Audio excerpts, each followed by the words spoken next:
اللهم صل على محمد وآل محمد. اعوذ باللہ من الشیطان اللعین الرجیم.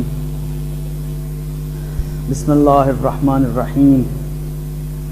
الحمد للہ رب العالمین وصلی اللہ علی محمد وآلہ الطیبین الطاہرین المعصومین ولعنت الدائم علی اعدائهم اجمعین من الآن الى قیام یوم الدین. اما بعد فقد قال الامام العسکری علیہ السلام ان ابنی هو القائم من بعدی وهو الذي تجري فيه سنن الانبیاء بالتعمیر والغیبہ حتی تقسو القلوب لطول امدها. فقال صاحبه يا ابن رسول الله وان غیبته لتطول. قال اي والربي حتى يرجع عن هذا الامر اكثر القائلين به فلا يبقى الا من اخذ الله عهده بولايتنا وكتب في قلبه الايمان وأيده بروح منه. درود بھیجیں محمد وعلی محمد.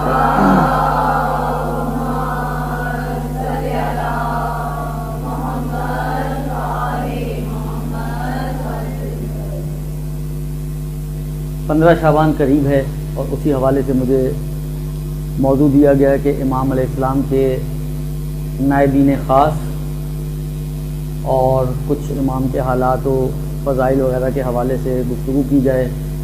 وقت میں بہرحال میں نہیں سمجھتا کہ اتنی گنجائش ہوگی سب کچھ آ سکے، لیکن اب جو کچھ آ سکے اس حوالے سے آپ کی خدمت میں چند معروضات عرض کرنے ہیں. سرنامے میں جو میں نے حدیث آپ کی خدمت میں عرض کی یہ امام حسن عسکری علیہ السلام کی حدیث ہے.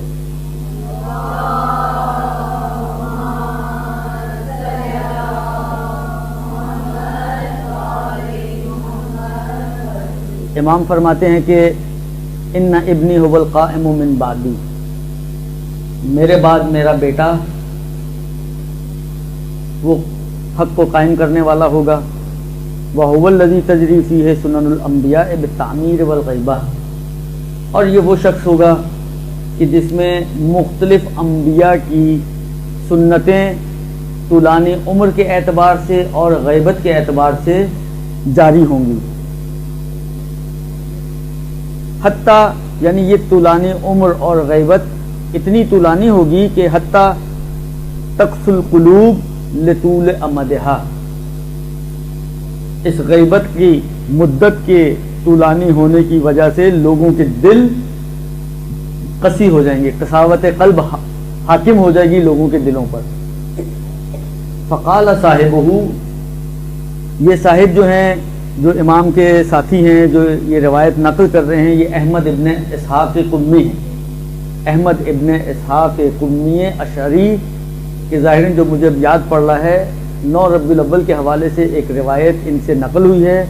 11ویں امام کی بڑی طولانی اور تفصیلی روایت ہے جس میں امام علیہ السلام نے 9 ربیع الاول کی فضیلت اور اس کی اہمیت کو بیان کیا ہے، اور اس روایت کے مطابق 9 ربیع الاول کا دن غدیر ثانی سے امام نے تعبیر کیا اس کو. بہت پیاری روایت ہے، انشاءاللہ کبھی موقع 9 ربیع الاول کا آیا تو آپ کی خدمت میں انشاءاللہ عرض کروں گا.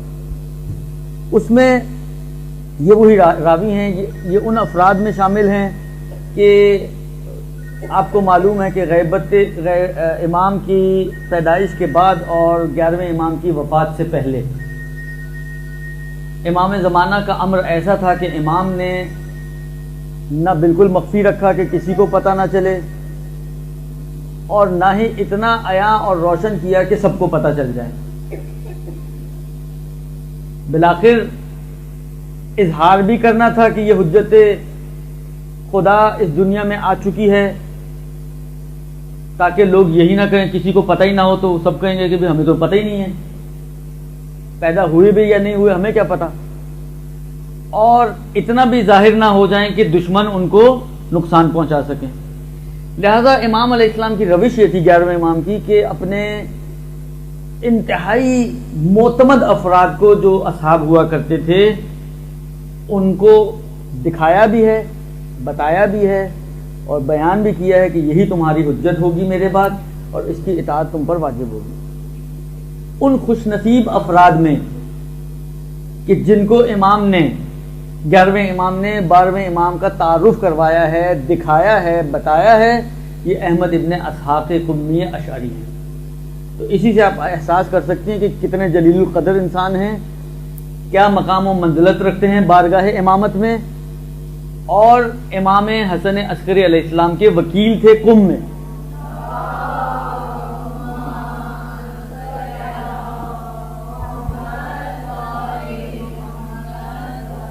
بعد میں موقع آئے یا نہ آئے، ایک بات اب آئی ہے، میں اس لیے عرض کرنا چاہتا ہوں تاکہ یہ آپ کے ذہنوں میں رہے۔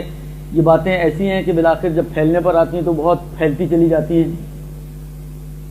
عرض کروں آپ کی خدمت میں کہ 9ویں 10ویں اور 11ویں امام، ان 3 اماموں کا زمانہ ایسا ہے کہ ان 3 اماموں نے جس کو کہیں کہ آہستہ آہستہ تدریجی طور پر، مثلا 9ویں امام میں کچھ حد تک، 10ویں امام میں اس سے تھوڑی زیادہ حد تک، 11ویں امام میں اور زیادہ حد تک، ترتیباً اور تدریجاً ان تینوں ائمہ نے 9ویں 10ویں اور 11ویں امام نے، کیونکہ غیبت کا زمانہ قریب آتا جا رہا تھا تو لوگوں کا ذہن بنانا شروع کیا، اس لیے کہ یہ شاید تاریخ کا پہلا موقع تھا کہ لوگ ایک ایسے امام کے پیروکار بنتے کہ جو امام غائب ہے، امام رہے درمیان میں، زندگی گزارے، پھر مثلا جس طرح حضرت موسیٰ 40 دن کے لیے کوہ طور پہ چلے گئے، یہ ہوتا رہا ہے، پیغمبر موجود تھے، زندگی گزارتے تھے، حالانکہ کسی جنگ کے لیے شہر سے باہر چلے جائیں، یہ ہوتا رہا ہے۔ لیکن ہم امامت سٹارٹ لیں ایک ایسے امام کی کہ جو امام پہلے سے ہی غائب ہو، یہ ایک نیا اور انوکھا مرحلہ تھا۔ کیونکہ اس کی مثال پہلے موجود نہیں تھی تو ضروری تھا کہ لوگوں کے ذہن بنائے جائیں۔ جب تک لوگوں، دیکھیں بالآخر بیج ڈالنے کے لیے زمین کو آمادہ کرنا پڑتا ہے نہیں کرنا پڑتا، یہ سمجھیں زمین آمادہ کرنے کا زمانہ تھا، لہذا 9ویں 10ویں اور 11ویں امام نے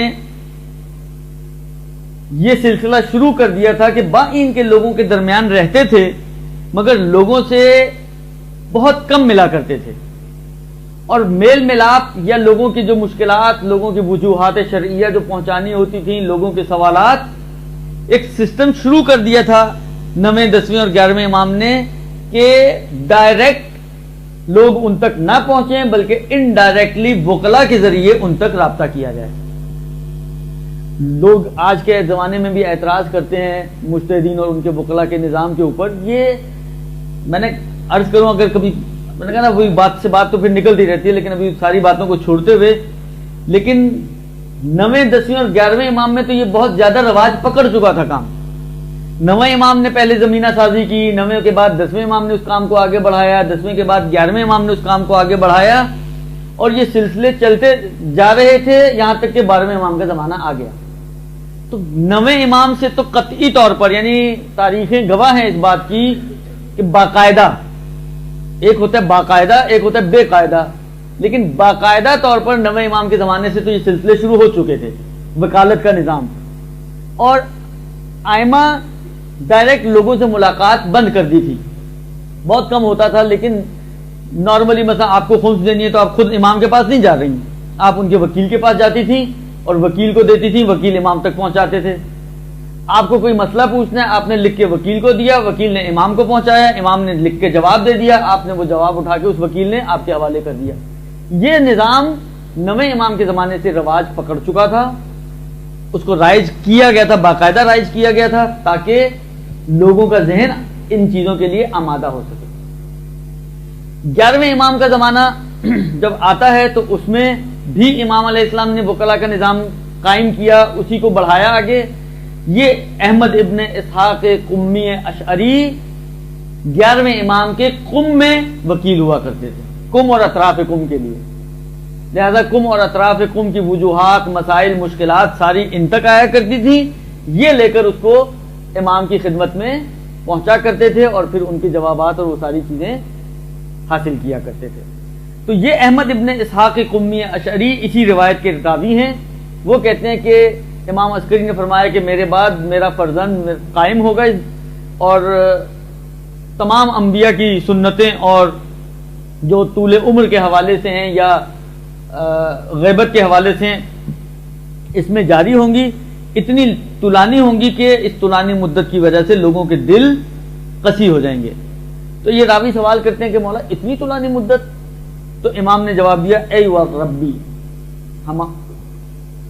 اے و ربی یعنی اللہ کی قسم ایسا ہی ہوگا۔ حتیٰ اب یہ جملہ بہت اہم جملہ ہے، یہ روایت میں نے صرف اس جملے کی خاطر آپ کی خدمت میں نقل کی ہے اور اس کو سرنامہ بنایا ہے۔ حتیٰ یرجع عن ھذا الامر اکثر القائلین بہ، یہ اتنی طولانی مدت ہو جائے گی، قسم کھا کے امام کہہ رہے ہیں، 11واں امام قسم نہ بھی کھائے تو ان کا قول سر آنکھوں پر، حجت خدا ہے، عصمت کا حامل ہے، ان کا قسم کھانا ہمارے لیے فرق نہیں پڑنا چاہیے۔ لیکن اب آپ سوچیں کہ کتنا اہم مسئلہ ہوگا۔ دیکھیں قسم عام طور پر اس جگہ پہ کھائی جاتی ہے جہاں پر آپ کو بات کے اندر تاکید ڈالنی ہو، امکان ہو اس بات کا کہ میں کہوں گا تو شاید ممکن ہے سامنے والے بات ہی نہ مانے، تو آپ اس بات کو سپورٹ کرنے کے لیے، وزنی بنانے کے لیے قسم کا سہارا لیتے ہیں۔ اب آپ سوچیں 11ویں امام، اس کا مطلب ہے کہ کتنا اہم امر ہوگا کہ 11ویں امام قسم کھا کے یہ بات کہہ رہے ہیں کہ ہاں خدا کی قسم ایسا ہی ہوگا، یہاں تک کہ یرجع عن ھذا الامر اکثر القائلین بہ، اکثر جو امامت امام زمانہ کے قائل ہوں گے، اتنی طولانی ہو جائے گی یہ مدت غیبت کہ لوگ امام سے پلٹ جائیں گے۔ اس کا مطلب یہ ہے کہ اس زمانے میں جو زمانہ غیبت کبریٰ ہے، یہ بہت بڑا خطرہ موجود ہے کہ کسی بھی لمحے ہم لوگ اس امر سے پلٹ سکتے ہیں۔ کوئی بھی موقع ایسا آ سکتا ہے، کوئی بھی شبہ، کوئی بھی اعتراض، کوئی بھی اشکال اس طریقے سے ہمارے ذہنوں میں بٹھایا جا سکتا ہے کہ ہم زمانے کے امام ہی کو چھوڑ دیں۔ یہ خوف اور خطرہ موجود ہے۔ 11ویں امام اس خوف و خطرے کو محسوس کرتے ہوئے بیان کر رہے ہیں احمد ابن اسحاق قمی کو کہ دیکھو اتنی طولانی ہو جائے گی یہ غیبت کہ اکثر جو قائلین بہی، جو امامت امام کے قائل ہوں گے، جو امام زمانہ کے ماننے والے ہوں گے، اکثر نہیں کہا کہ بعض از افراد، اکثر قائلین امام سے برگشت کر جائیں گے، اکثر امامت کے ماننے والے امام کو چھوڑ دیں گے۔ اور پھر فرماتے ہیں اب اکثر چھوڑ دیں گے تو بالآخر جو بچے رہیں گے ان کا کیا معیار ہے؟ یہ میں نے کہا نا کہ یہ اسی آخری حصے کے لیے میں نے صرف اس روایت کو سرنامے کے طور پہ عرض کیا ہے کہ اگر آخر میں کچھ وقت بچا تو میں اس پہ عرض کروں گا، ابھی صرف ترجمے کی حد تک عرض کر رہا ہوں کہ اکثر قائلین بے امامت امام زمان عجل اللہ فرجہ الشریف اس امر سے برگشت کر جائیں گے۔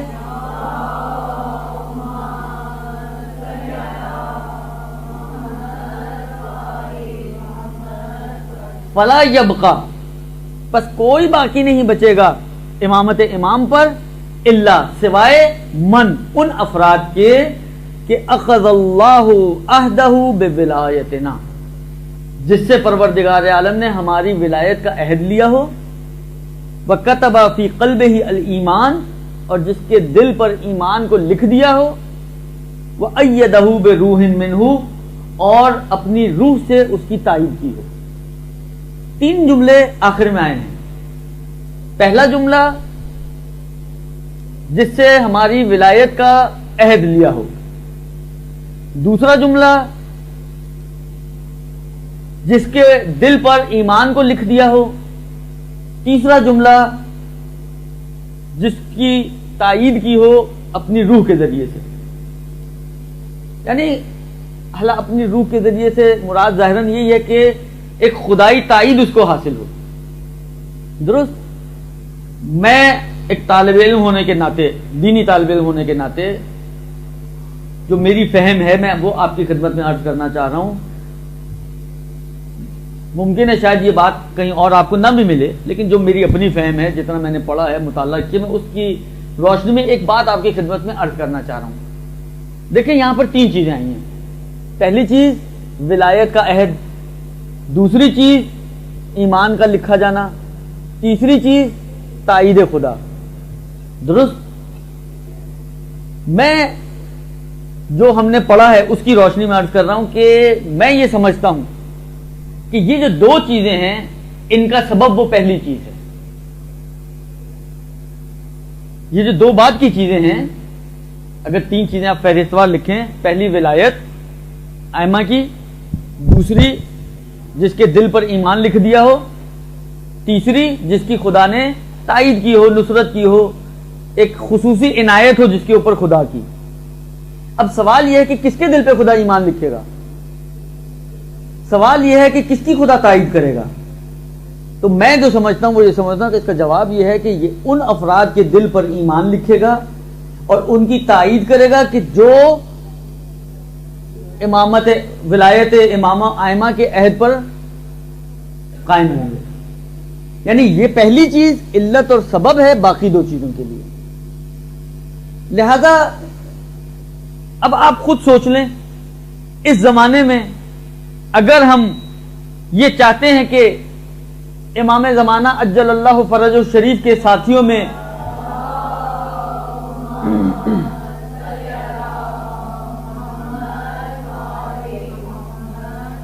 اور ان کے ماننے والوں میں شمار پائیں تو اس کی جڑیں جاتی ہیں ولایت ائمہ کے اوپر۔ جتنی آپ کی ولایت مضبوط ہوگی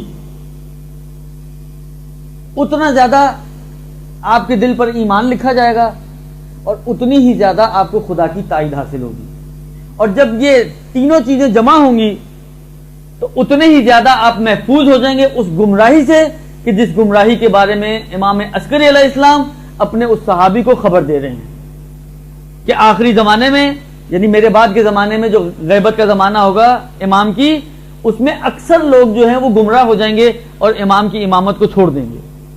اس سے بچنے کا واحد حل امام نے خود بیان کیا کہ اپنی ولایت کو مضبوط کرو۔ ولایت کس کی ولایت؟ ولایت ائمہ علیہ السلام۔ یہ عقیدہ کہ امام میں برحق امیر المومنین علی ابن ابی طالب اور ان کے 11 جانشین ہیں،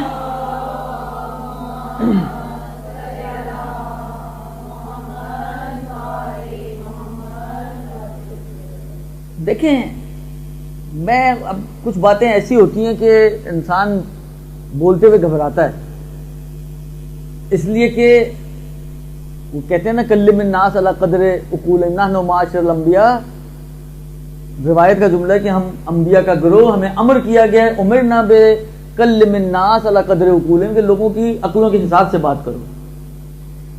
اور یہ صرف انبیاء کے لیے نہیں ہے، بالآخر سب کے لیے، کہ آپ جس سے بات کر رہے ہو اس کا لیول دیکھو۔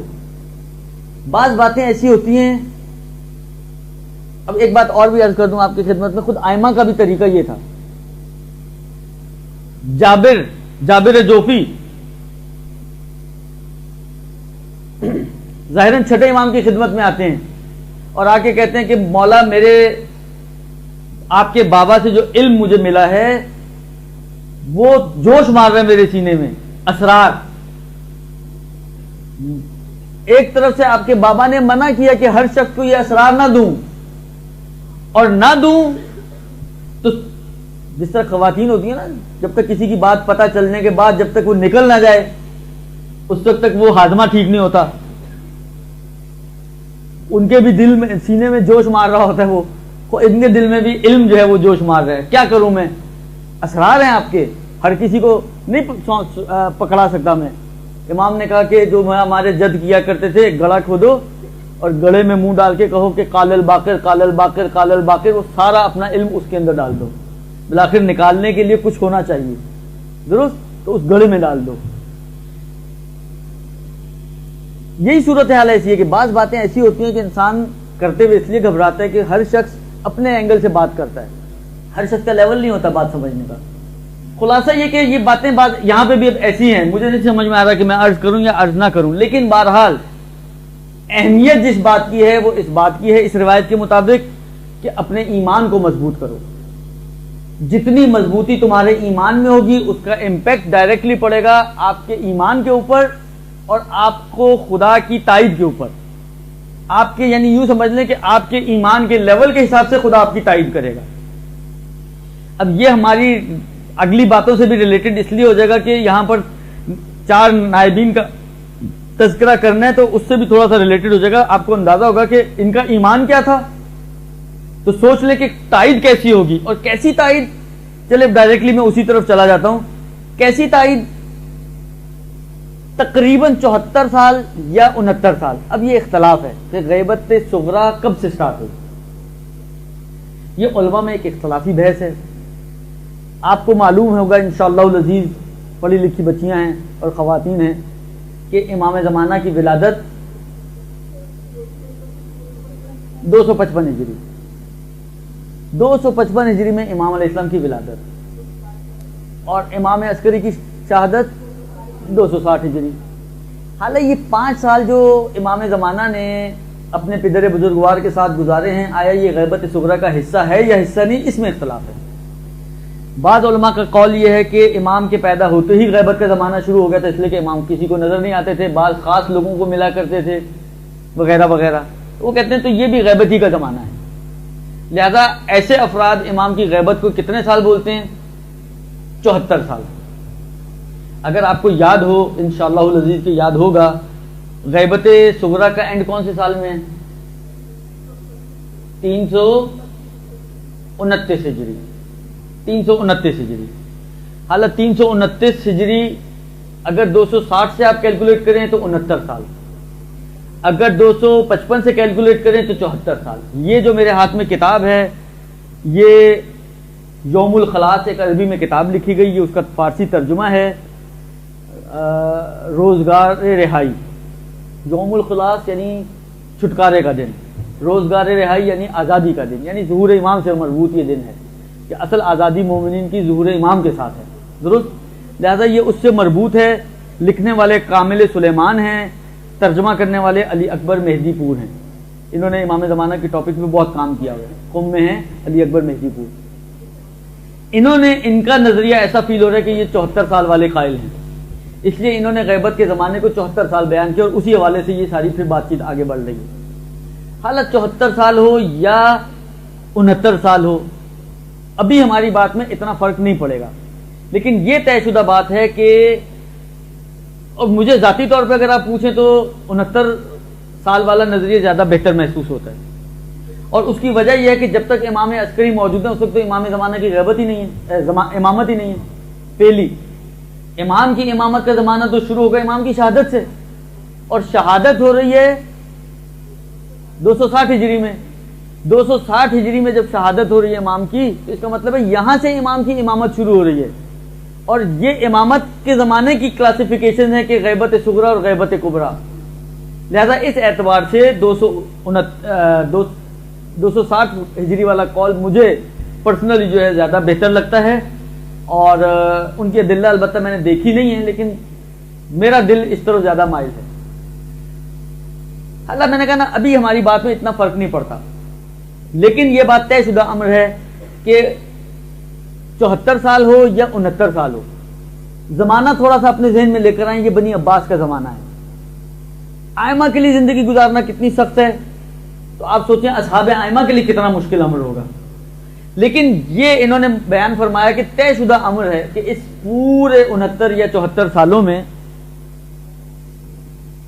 یہ افراد جو نائبین اربعہ کہلاتے ہیں, اور 4 خاص نائب تھے, انہوں نے ایسی زندگیاں گزاری ہیں کہ کبھی بھی مشینری ان کو گرفتار نہیں کر پائی. لوگ جانتے بھی تھے کہ یہ کون افراد ہیں, یعنی انہوں نے نہ اپنے آپ کو اتنا زیادہ ایکسپوز کیا کہ مشینری کے ہتھے چڑھ جائیں, ورنہ آپ کے سامنے جو آئمہ کو نہ چھوڑیں.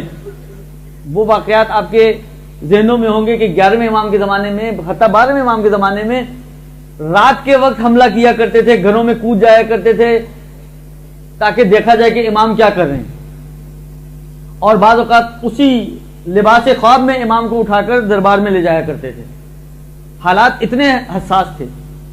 اب کتنا بڑا کمال ہے, کتنی تائید خدا ان کو حاصل ہوگی کہ اس حساس زمانے میں یہ نواب اربعہ مشینری کی ہتھے نہیں چڑھے, اور اتنے ہائی لائٹ نہیں ہوئے کہ مشینری آرام سے جا کے ان کو پکڑ کے قید میں ڈال دے, گرفتار کر دے, الزام لگا دے کہ جی آپ جو ہے سپورٹ کر رہے ہیں ہمارے دشمنوں کو. یہ خدا کی تائید تھی. اور ایمان کیسا ہوگا ان کا, ولایت ان کی کیسی ہوگی. اصل واقعا میں کبھی ان جملوں کو سوچتا ہوں تو سوچتا ہوں یہ کیا انسان ہوں گے. ہم تو ان جیسوں کو نہیں سمجھ پاتے, یہ ہمارے حلق سے نہیں اترتے. اب پھر اس جملے پہ اگر اعتراض نہ کیا جائے تو یہ ہمارے حلق سے نہیں اترتے تو امیر المومنین کیسے دشمنوں کے حلق سے اتر جائیں گے؟ جب ہم ان کو نہ سمجھ پائیں تو امیر المومنین کسی کی سمجھ میں کیسے آ سکتے ہیں؟ آپ سوچیں, ایک ایسا انسان کہ جو معصوم نہیں ہے, عصمت کا حامل نہیں ہے. معصوم تو ہمارے ہاں انبیاء کے علاوہ 14 ہے نا, 15ویں معصوم کے ہم لوگ قائل ہیں. اس کے اہم مصداق یہ نائبین اربعہ ہیں, 4 نائب. عرض کروں آپ کی خدمت میں کہ یہ جو امام کی شہادت کے بعد جب 12ویں امام کا زمانہ شروع ہوتا ہے تو غیبت کا زمانہ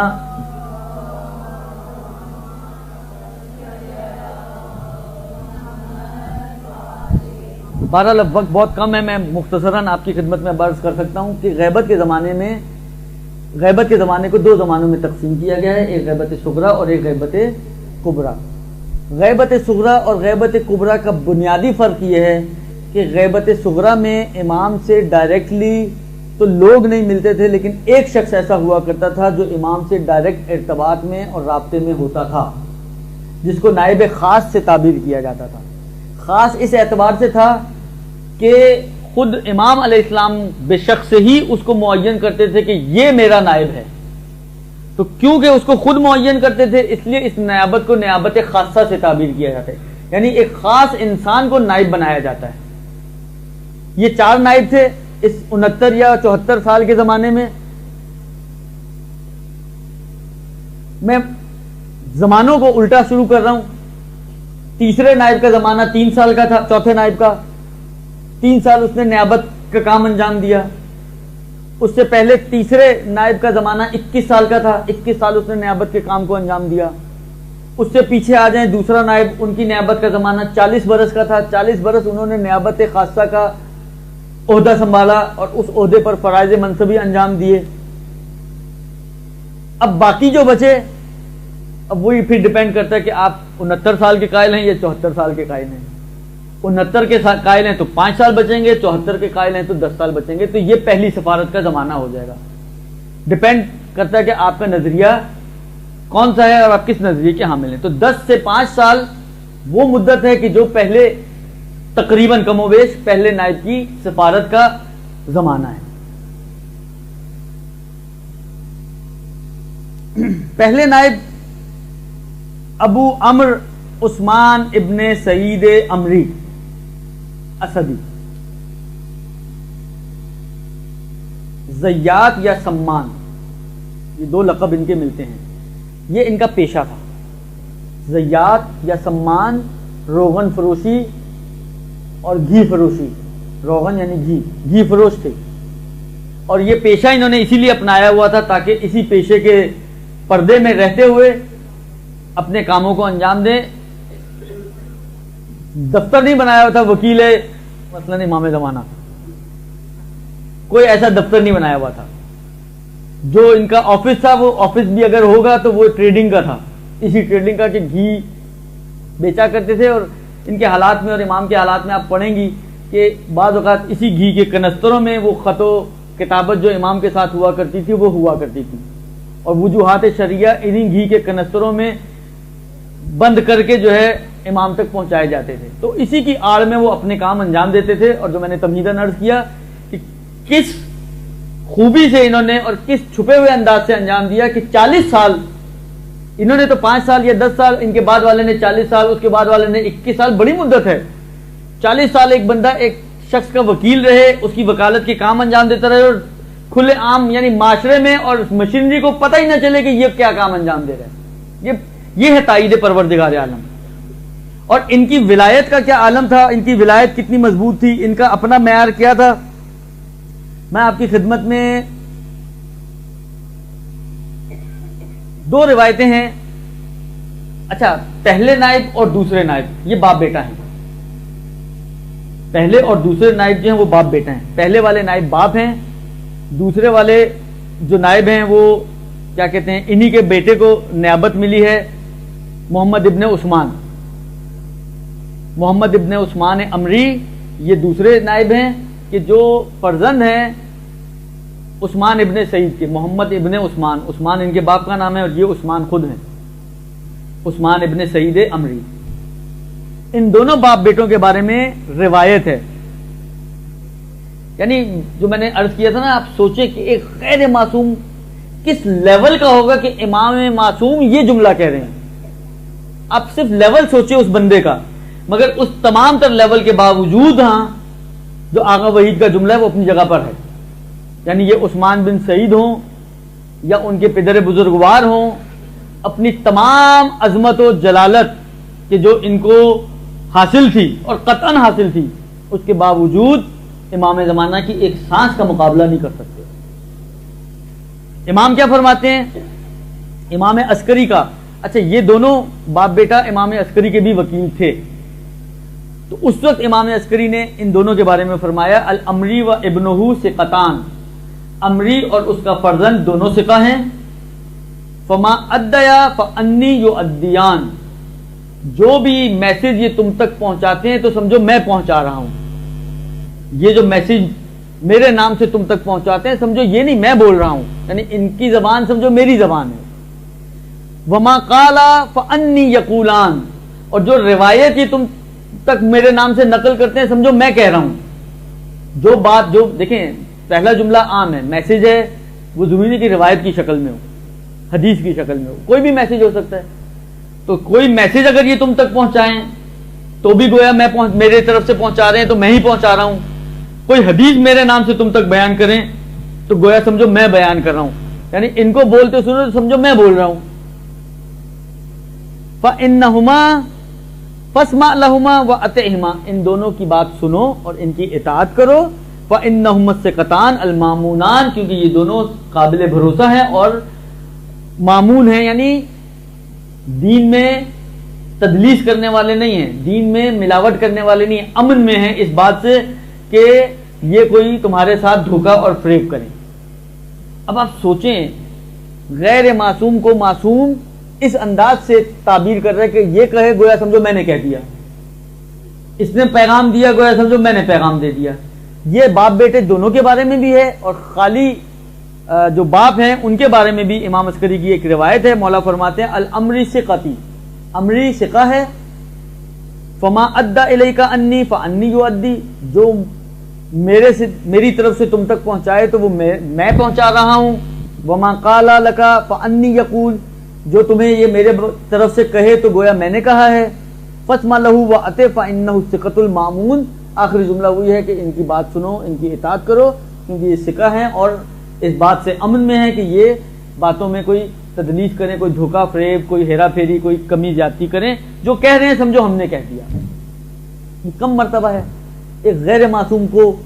اور جب یہ جملہ ان کے کیا کہتے ہیں عثمان ابن سعید تک جب یہ بات پہنچی کہ امام عسکری نے ان کے حق میں اس انداز سے یہ جملے بیان فرمائے تو سجدہ شکر میں گرے، خدا کا شکر ادا کیا اور آنکھوں سے آنسو جاری ہو گئے خوشی کے کہ پروردگار عالم نے یہ مقام و منزلت مجھے عطا کی، اور جس کے بارے میں امام نے اس انداز سے مجھے ایک سمجھے خراج عقیدت پیش کیا.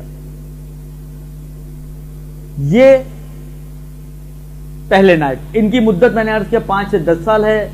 انہوں نے 5 سے 10 سال کے دوران جو ہے، اچھا ان کی ایک روایت مجھے نقل کرنی تھی، اب وہ وقت نہیں بچا اس لیے فیلن تو میں اس کو چھوڑ رہا ہوں. اللہ آخر میں دیکھتے ہیں اگر کچھ موقع بچ گیا اور وقت بچ گیا تو پلٹیں گے کہ امکان قوی ہے کہ نہیں بچے گا. پھر فرماتے ہیں کہ امری جو تھے، یہ پہلے نائب جو تھے، یہ وہ ان افراد میں سے تھے، ان کی عظمت و جلالت کو بھی آپ اس اعتبار سے بھی محسوس کر سکتی ہیں. یہ ان افراد میں سے تھے جو امام عسکری کے غسل و کفن، نماز اور دفن کی مراسم میں شریک ہوئے تھے. یعنی امام عسکری کے غسل و کفن و صلاۃ و دفن، اس کے اندر یہ خود شریک تھے. اس سے بھی آپ احساس کر سکتی ہیں کہ یہ کس درجے کے شخصیت کے حامل تھے. اور جب ان کا، میں نے کہا نا اس کو شارٹ کر رہا ہوں، جب ان کا آخری وقت آیا تو ایک توقی اس خط کو کہتے ہیں کہ جو امام علیہ السلام کی طرف سے لکھا جاتا ہے مختلف افراد کو، اس کو توقی سے تعبیر کرتے ہیں. تو ایک توقی امام علیہ السلام کی ان تک پہنچی اور جس میں امام علیہ السلام نے ان کی وفات کے بعد ان کے بیٹے کو ملی، انا للہ و انا الیہ راجعون تسلیما لامرہ و رضاء بقضائہ عاش ابوک سعیدا و مات حمیدا. انا للہ کے بعد اور خدا کے امر کے آگے ہم تسلیم ہیں اور خدا کی رضا کے میں ہم راضی ہیں. عاش ابوک سعیدا و مات حمیدا، تمہارا باپ سعادت مندانہ زندگی گزار کے گیا اور موت بھی اس کی بہترین موت. فرحمہ اللہ، خدا اس پر رحم کرے. وَأَلْحَقَهُ بِأَوْلِيَائِهِ وَمَوَالِيهِ علیہم السلام، اور پروردگار عالم ان کو ان کے اولیاء اور موالی کے ساتھ جو ہے وہ محشور فرمائے.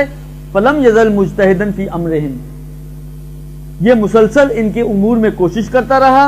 سَعْيًا فِي مَا يُقَرِّبُهُ إِلَى اللَّهِ عَزَّ وَجَلَّ وَإِلَيْهِمْ نَزَّرَ اللَّهُ وَجْهَهُ وَأَقَالَ أَثْرَتَهُ، یہ مسلسل ان کے حق میں کوشش کرتا رہا اور مسلسل ان امور کے بارے میں کہ جو خدا سے نزدیک کرتی ہیں کوششیں کرتا رہا. خدا تبارک و تعالیٰ ان کے چہرے کو سفید کرے، درخشاں کرے اور ان کی لغزشوں سے درگزر کرے. اور اس کے بعد ایک اور خط میں امام علیہ السلام نے ان کے فرزند سے تعزیت کرتے ہوئے کہا اجزل اللہ لک الثواب و احسن لک العزاء. اب اس کے اندر گویا نصب بھی کر رہے ہیں دوسرے والے نائب کو، فرزند کو توقیع میں لکھ رہے ہیں، پہلے تعزیت پیش کر رہے ہیں ان کے والد کی، اس کے بعد اب ان کے بیٹے کو عثمان ابن کیا کہتے ہیں محمد ابن عثمان کو نصب کر رہے ہیں اب ان کے باپ کے بعد اپنی وزارت کے اوپر اور اپنی سفارت کے اوپر. لہذا فرماتے ہیں کہ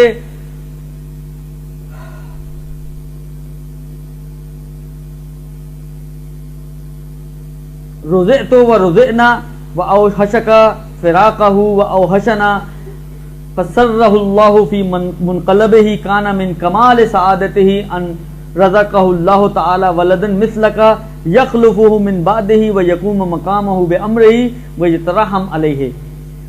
فرماتے ہیں کہ پروردگار عالم تمہیں اجر جزیل اور صبر جمیل عطا کرے تمہارے باپ کے غم میں، اور میں اور تم، ہم اور تم اس حادثے میں غم اور اندوہ میں مبتلا ہیں.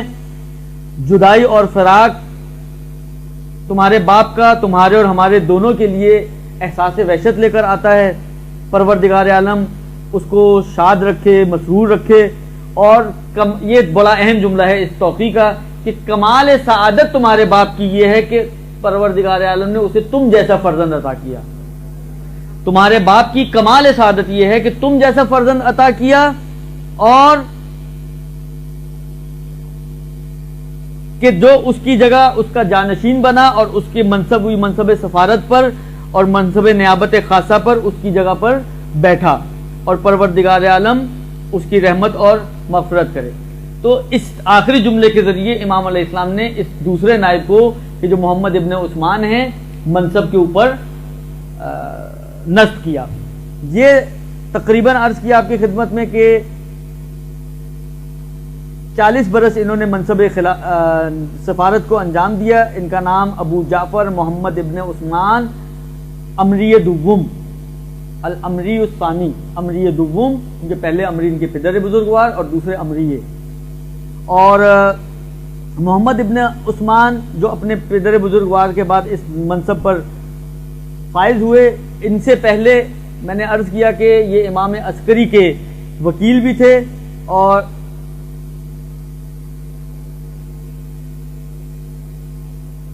ان افراد میں بھی یہ شامل تھے کہ جن کو جو ہے امام زمانہ کی زیارت کروائی گئی تھی زندگی میں.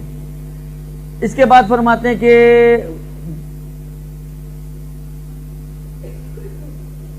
اور بھی اس قسم کی روایتیں ہیں کہ جو ان کی وثاقت کے اوپر دلالت کر رہی ہیں. وَأَمَّا محمد ابن عثمان عمری رضی اللہ عنہ وعن ابیہ، محمد ابن عثمان عمری کے خدا ان سے اور ان کے والد سے راضی ہو، ان سے پہلے فَإِنَّهُ ثِقَتِي وَكِتَابُهُ کتابی، یہ قابل بھروسہ ہیں، اور ان کتابُهُ کتابی یہ اگر کچھ لکھ کے دیتے ہیں تو گویا میں نے لکھ کے دے دیا. اتنے مورد وثوق یہ شخص ہیں. پھر ایک خط کے ضمن میں یہ محمد ابن عثمان نے امام کو ایک خط لکھا تھا، اس کے جواب میں امام نے ان کو کہا وَأَمَّا مَا سَأَلْتَهُ عَنْهُ ارشدک اللہ و ثبتک وقاک من امر المنکرین لی من اہل بیتنا و بنی امنا یہ ظاہراً جو سوال پوچھا گیا تھا اس حوالے سے تھا کہ جو امام عسکری کی شہادت کے بعد اور ان کے جو بھائی تھے جعفر کذاب یا تواب جو بھی ہے بالآخر افعلا آخر امر تو اللہ کو ہی معلوم ہے، ان کی اس روایت سے ویسے سمجھ میں آتا ہے کہ توبہ کر لی تھی انہوں نے، ابھی عرض کرتا ہوں. تو اس کے حوالے سے جو باتیں آئی تھیں تو اس کے حوالے سے اس نے خط لکھا ہے کہ امام کو کہ جی یہ پریشان کر رہا ہے اور ذہنوں کو جو ہے وہ مخدوش کر رہا ہے کہ بالآخر امام برحق کون ہے، وہ ہیں، آپ ہیں، کیا ہے کیا نہیں ہے. تو اس کے جواب میں امام فرماتے ہیں کہ جو چیز تم نے مجھ سے پوچھی ہے پروردگار عالم تمہیں ثابت قدم رکھے، اور یہ جو ہمارے خاندان میں اور ہمارے چچا کی اولاد میں جو کچھ تھوڑا بہت انحراف پیدا ہو گیا خدا تمہیں اس سے بچا کے رکھے. جان لو کہ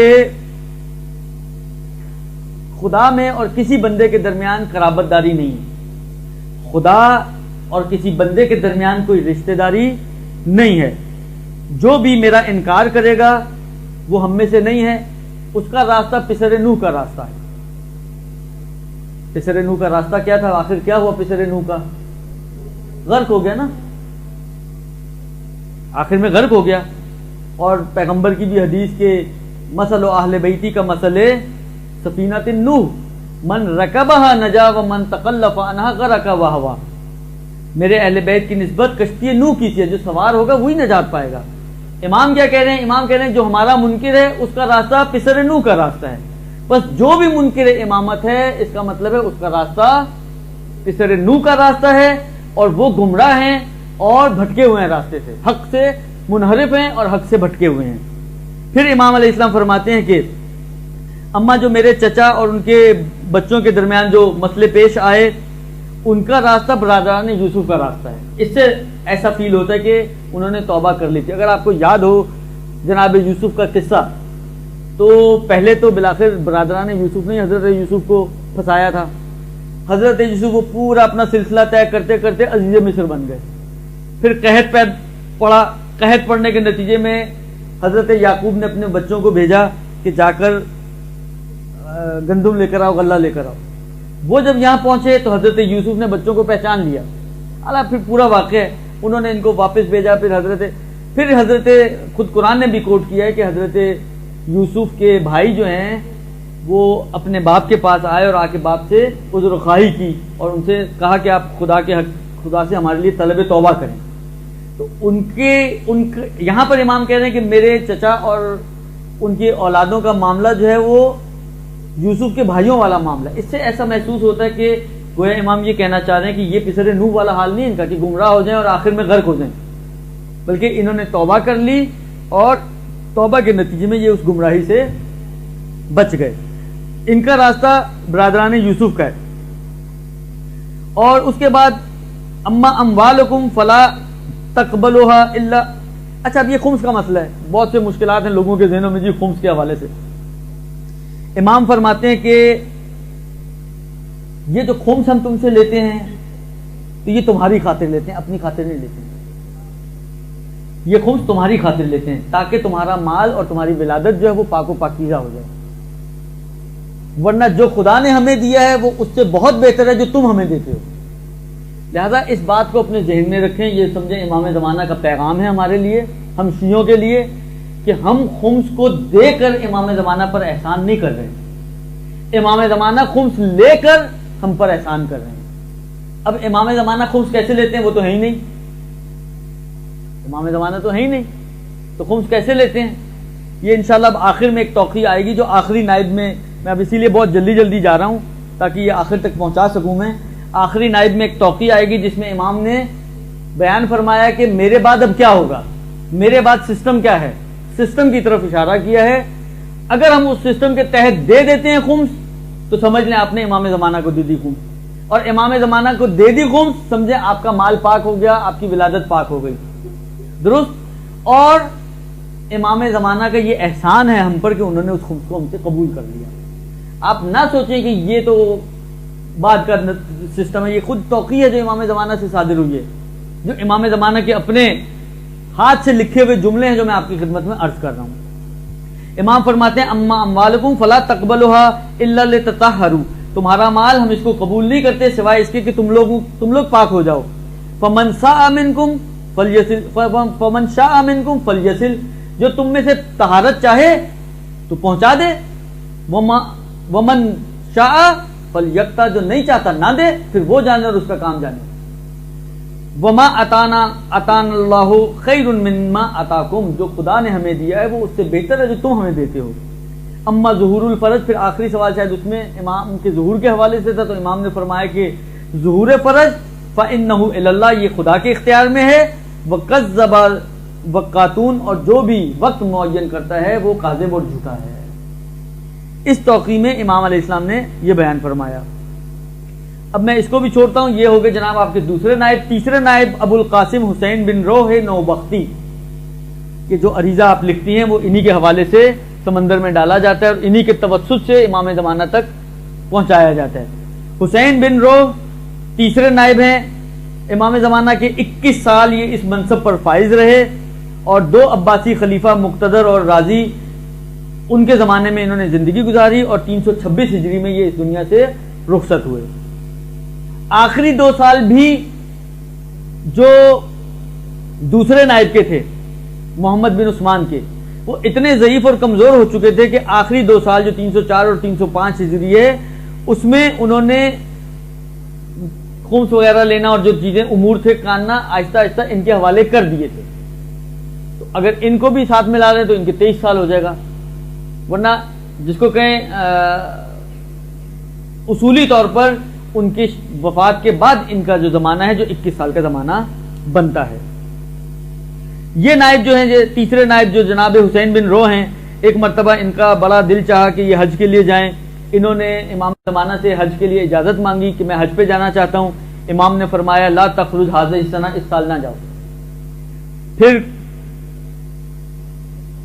کچھ مدت بعد دوبارہ انہوں نے امام سے اجازت طلب کی، تو امام نے کہا کہ اذا کان لا بد فکن فی القافلۃ الاخیرہ، اگر بہت ضروری ہو گیا جانا تو پھر آخری قافلے کے ساتھ جانا۔ اور انہوں نے سارے شروع کے قافلے چھوڑ دیے۔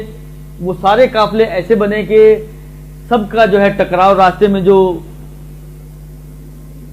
ڈاکو وغیرہ ہوا کرتے تھے ان سے ہوا، نتیجے سے سارے مارے گئے۔ یہ آخری قافلہ وہ قافلہ تھا جو اپنے مقصد تک پہنچا اور محفوظ رہا ان قاتلوں اور ان غارت گروں سے۔ اس وجہ سے یہ اس قافلے میں گئے اور وہ وہاں پہ بچ گئے۔ تو 21 سال یا 23 سال ان کی مدت سفارت۔ ان کے بعد جب ان کا انتقال ہوا، ان کے انتقال سے پہلے انہوں نے جو ہے وہ اپنا منصب کو جو ہے وہ چوتھے نائب جو علی ابن ابو الحسن علی ابن محمد سموری ہیں ان کے حوالے فرمایا، اور 3 سال انہوں نے اس سفارت کے عہدے کو چوتھے نائب نے اپنی ذمہ داریوں کو انجام دیا۔ 15 شعبان 329 ہجری یہ وہ زمانہ تھا جو ان کی آنکھیں بند ہونے کا زمانہ اور سفارت خاصہ کے اختتام کا زمانہ۔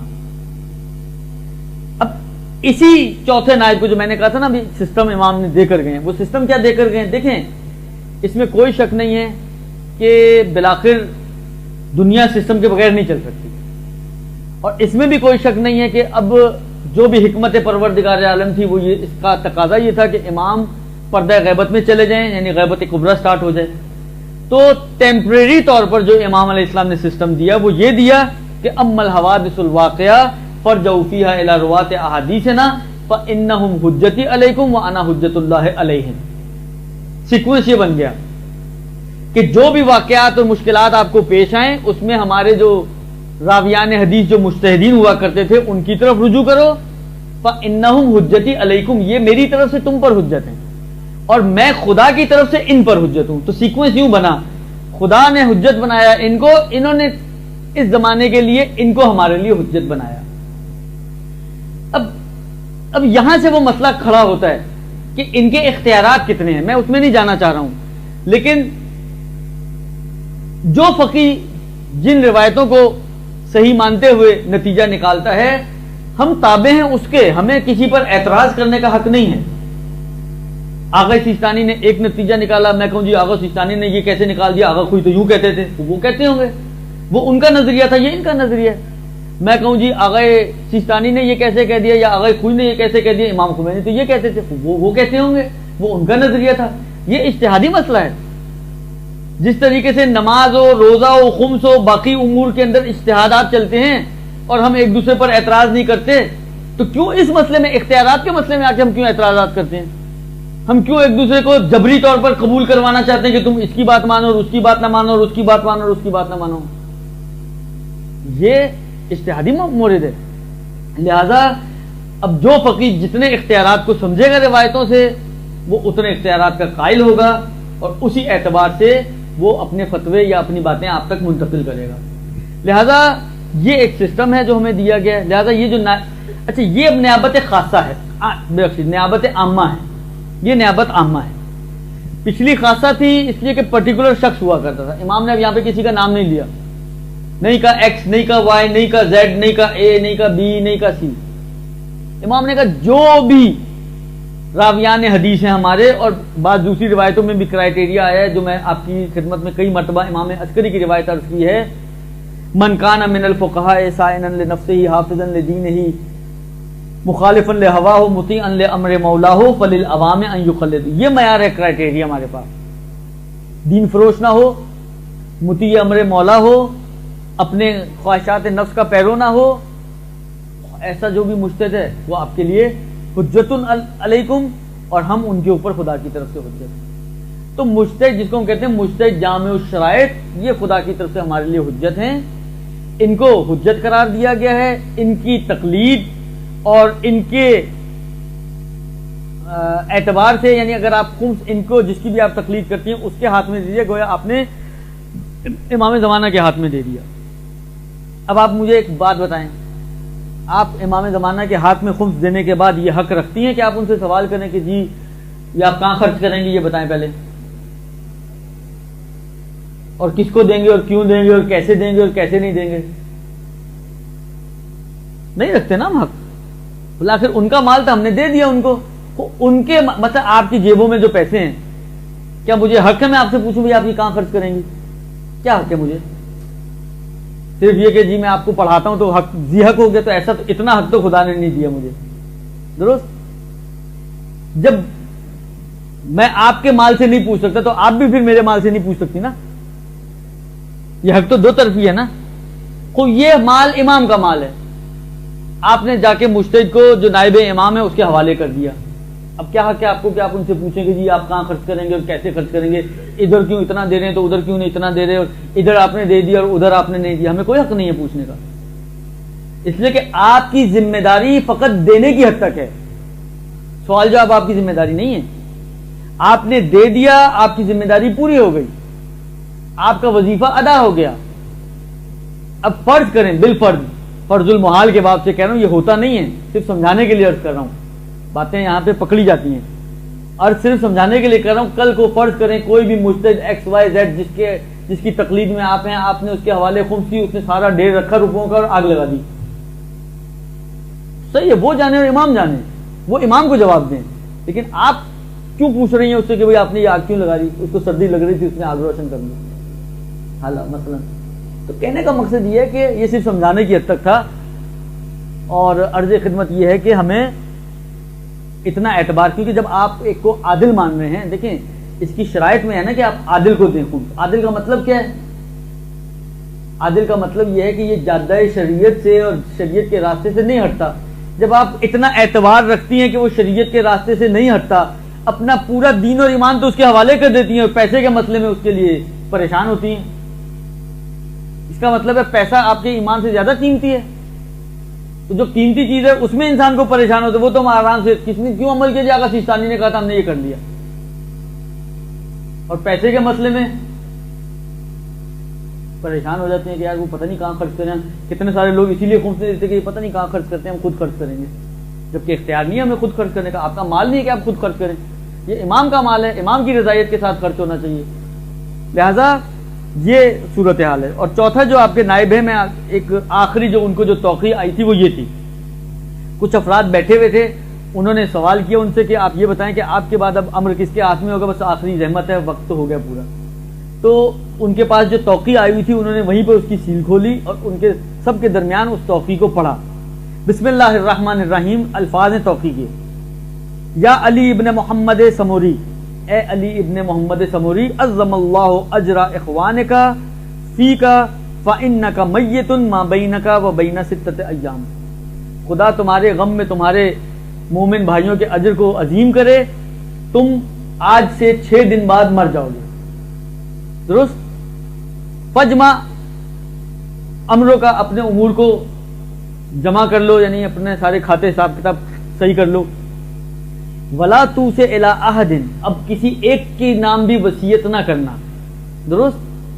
فیقوم مقامک بعد وفاتک, تاکہ وہ جو جس کو وصیت کرو وہ تمہاری قائم مقام ہو جائے, ایسے کسی شخص کے نام وصیت نہ کرنا. فقد وقعت الغیبۃ التامہ, غیبت کبریٰ کو غیبت تامہ سے تعبیر کیا امام نے کہ اب غیبت کبریٰ کا زمانہ شروع ہو رہا ہے.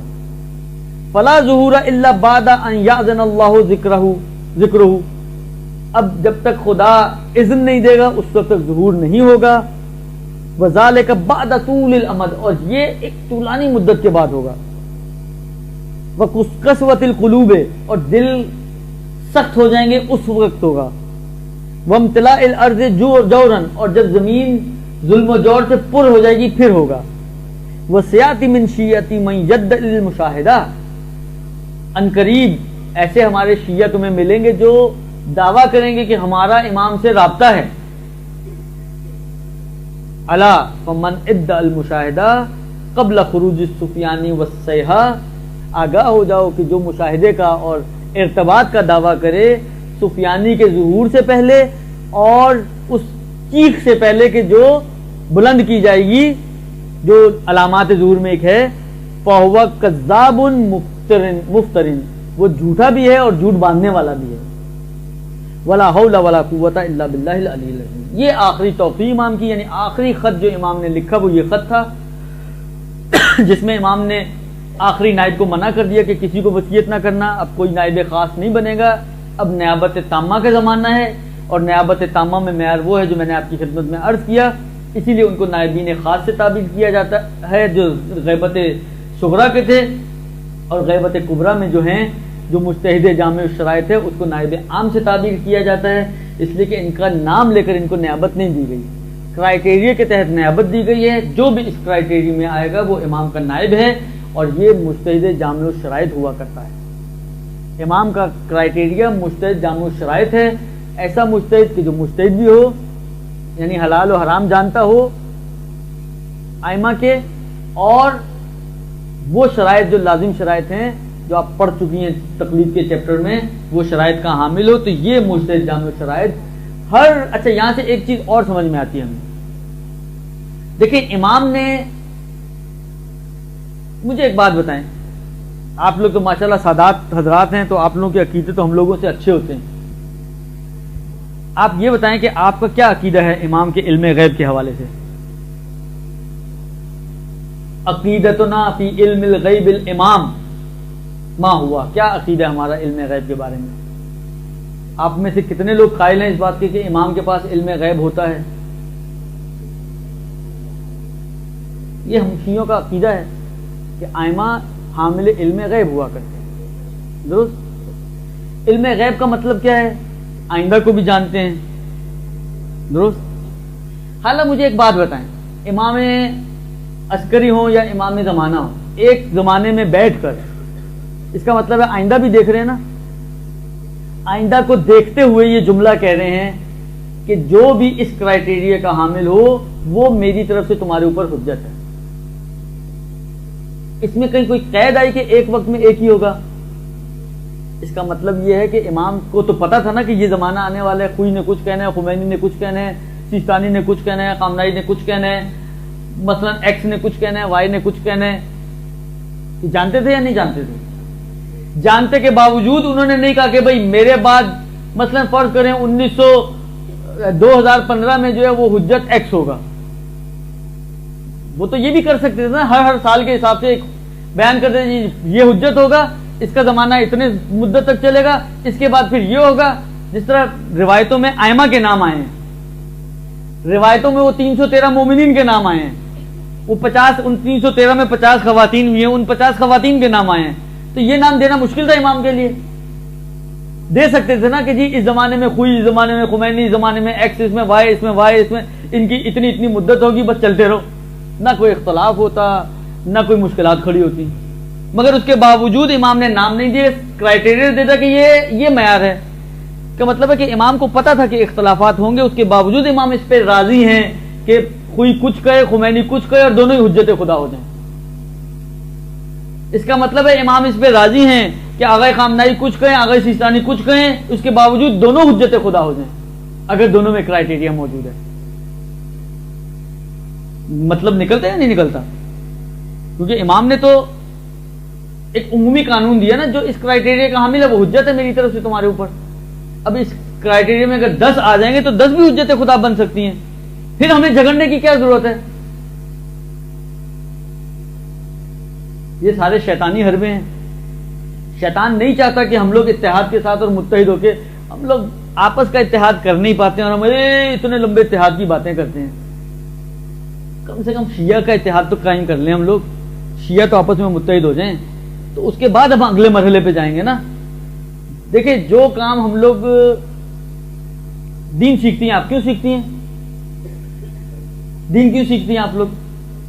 اکثر دین کے طالب علموں سے پوچھا جائے، کہتے ہیں جی تبلیغ کرنے کے لیے، لوگوں کو سدھارنے کے لیے. اپنے آپ کو سب بھولے بیٹھے ہیں. یہاں پہ بھی ہم یہی کرتے ہیں، ہم اپنے کو سدھارنے کے چکر میں نہیں ہیں، ہمیں فکر ہے دوسروں کی. جبکہ ہونا یہ چاہیے کہ پہلے مرحلے میں آپ اپنے آپ کو سدھاریں، اس کے بعد دوسروں کی طرف جائیں. بے عین یہی چیز وہاں پہ بھی ہے،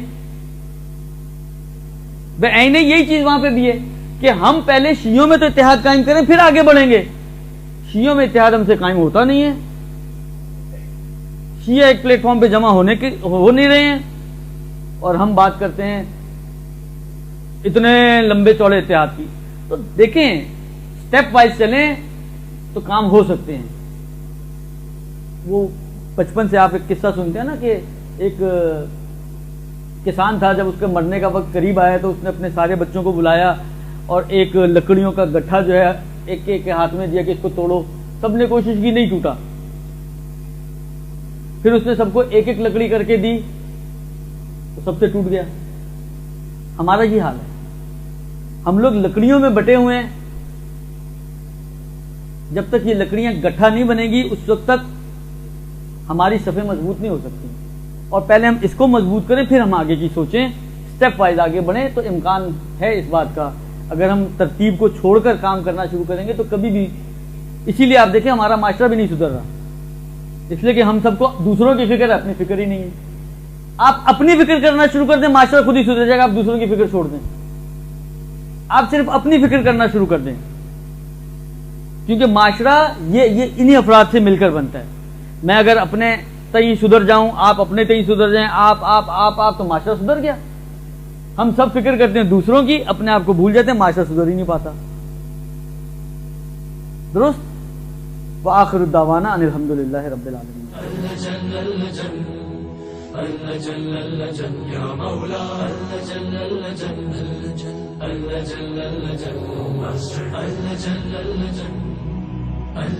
يا صاحب السماء